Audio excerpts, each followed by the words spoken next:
Ya, Tribuners, kita lanjutkan perbincangan kita Khazanah Islam dalam edisi spesial keutamaan Muharram. Jadi sudah begitu banyak hal-hal yang berkaitan dengan Muharram yang sudah kita bahas dan sudah disampaikan oleh Kak Mus. Termasuk salah satu yang sangat terkenal akhir-akhir ini, atau beberapa bukan akhir-akhir ini, yang sangat terkenal adalah perayaan Asyura di Iran, Irak, dan mungkin di sebagian Iran di sekitar Karbala. Sebanyak Karbala ini boleh kita katakan adalah salah satu padang Sahara, sama dengan padang-padang lainnya di Timur Tengah. Hanya ada pasir, hanya ada bebatuan, tidak ada pohon-pohon rindang yang tempat berteduh. Dan di padang itulah terjadi peristiwa yang sangat tragis, yaitu pembunuhan terhadap cucu Rasulullah SAW, Imam Husain dan keluarganya. Sebenarnya tahun berapa itu kejadiannya, Pak Mus? Oh, Awal-awal 50 tahun, sekitar 50 tahun setelah wafatnya Rasulullah. Jadi sekitar 60 tahun. 60 Hijriah. Kan Rasulullah wafat Sekitar itu. Rasulullah wafat kan 12 Hijriah, 12 Hijriah. sekitar 12 Hijriah. Jadi sekitar tahun 63 Hijriah itulah terjadi peristiwa tragis itu, yang kemudian diperingati sebagai Hari Karbala oleh sebagian besar, bahkan oleh semua pengikut Syiah. Sebenarnya Karbala itu apa itu, Kamus? Karbala. Perjalanan Imam Husain alaihissalam dari Madinah menuju Karbala, begitu tiba di sebuah kampung perbatasan Karbala, beliau bertanya, kita akan menuju kemana ini? Sahabat Imam Husain menjawab bahwa kita akan menuju Karbala. Oh, Karbala adalah tempat petaka dan bencana. Karbun wabala. Malapetaka, wabala, bencana. Jadi seolah-olah sebuah isyarat bahwa Imam Husain sudah akan tahu. Jadi sebenarnya tempat itu memang sudah Karbala namanya sebelum Karbala. Kejadian. Ya, Karbala sebelum kejadian. Jadi bukan setelah kejadian. Terus jadi sebelum Imam Husain dibantai di Padang itu sudah disebut Karbala. Sampai-sampai Sayyidina Husain berkata, Karbala, karbun wabala. Ya, karena kalau dalam bahasa Arab itu karbon itu petaka dan bala bencana. Jadi wabala. Jadi itu isyarat bahwa Imam Husain sudah tahu bahwa nasib tragis akan menimpa dirinya di Karbala dan itu, diri para sahabatnya lewat peperangan yang tidak seimbang antara 70.000 melawan 70 orang.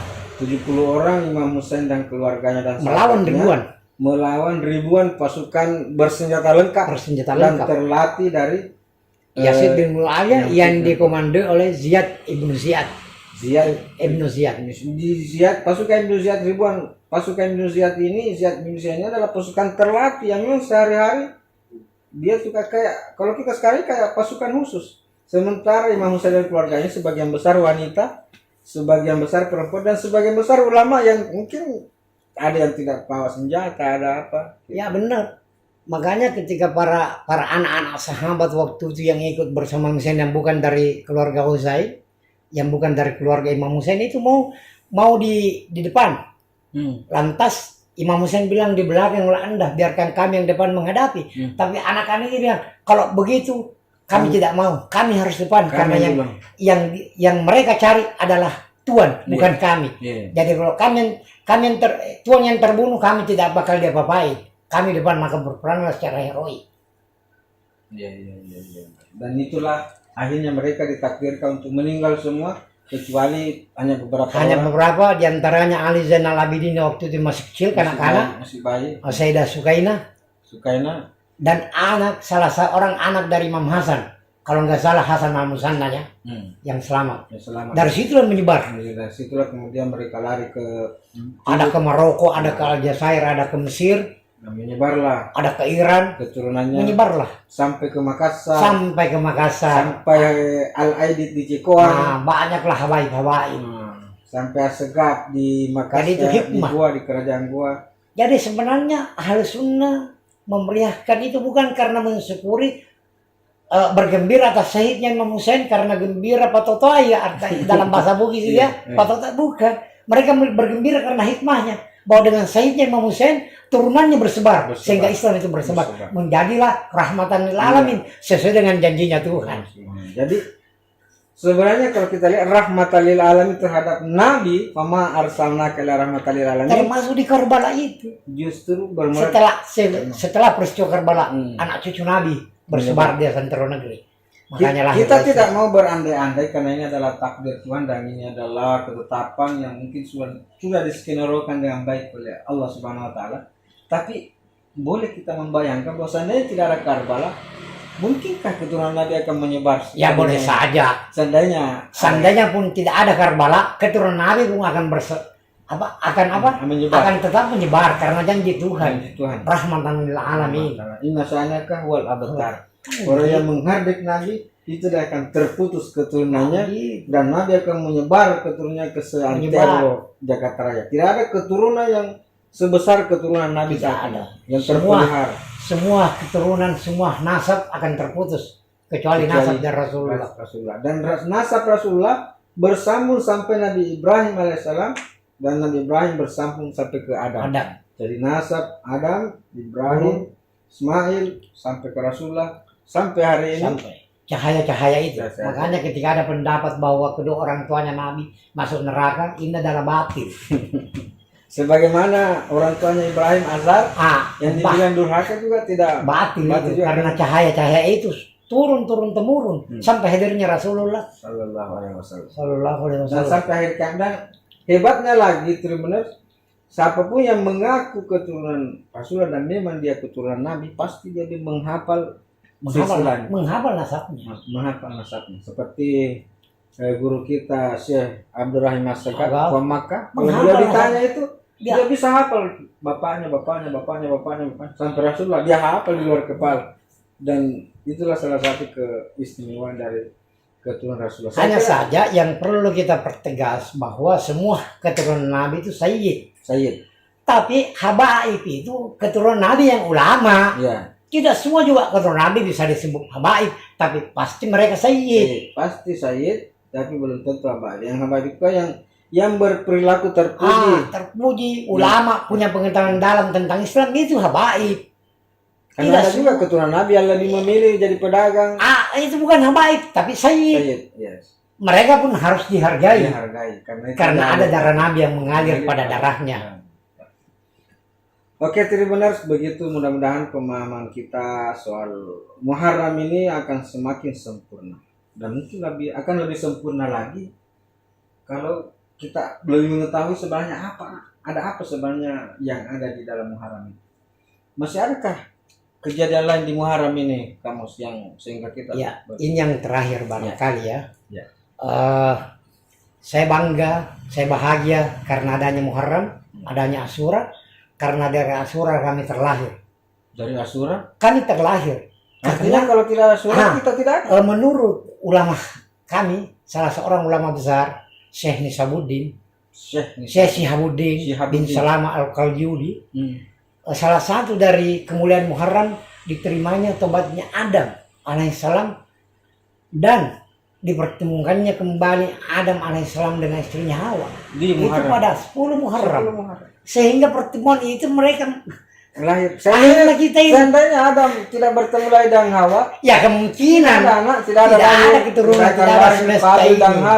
Tidak akan lahir cucunya. Di situ pula lah terjawab bahwa sebelum langit dan bumi dicipta, Allah telah menciptakan bulan. Itu tadi dalam Al-Quran tadi. Silakan Tribuners buka kembali surah At-Taubah ayat 36, surah Al-Quran surat ke-6. Ya, jadi lebih duluan memang. Bahwa bisa jadi bulan lebih duluan. Bukan bisa jadi, bulan lebih duluan diciptakan. Nah ini kan satu pendapat. Jika ada pendapat yang berbeda, boleh barangkali kita diskusikan dengan merujuk pada rujukan kita masing-masing agar lebih objektif, lebih fair dan lebih bisa dipertanggungjawabkan. Jadi sebenarnya Muharram ini sudah ada sebelum hijrah. Sudah ada lah. Jauh sudah ada sebelum langit dan bumi. Istilah Muharram itu sudah ada. Sesuai dengan petunjuk Al-Quran bahwa 4 bulan itu Rajab, Sulkaidah, Sulhijjah, Sulhijjah, Muharram. Muharram.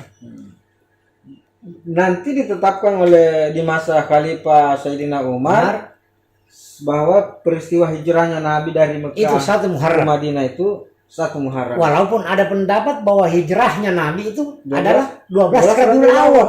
Nah, tapi akhirnya setelah musyawarah para sahabat, mereka sepakat bahwa Nabi hijrah Satu Muharram. 1 Muharram. Itu kan kita tahu kan bahwa Nabi berangkat dari Mekah ke Madinah itu kan mungkin sekitar 1 bulan lebih Ya, perjalanan atau berapa pekan perjalanannya lama, Unta. berapa hari untas itu.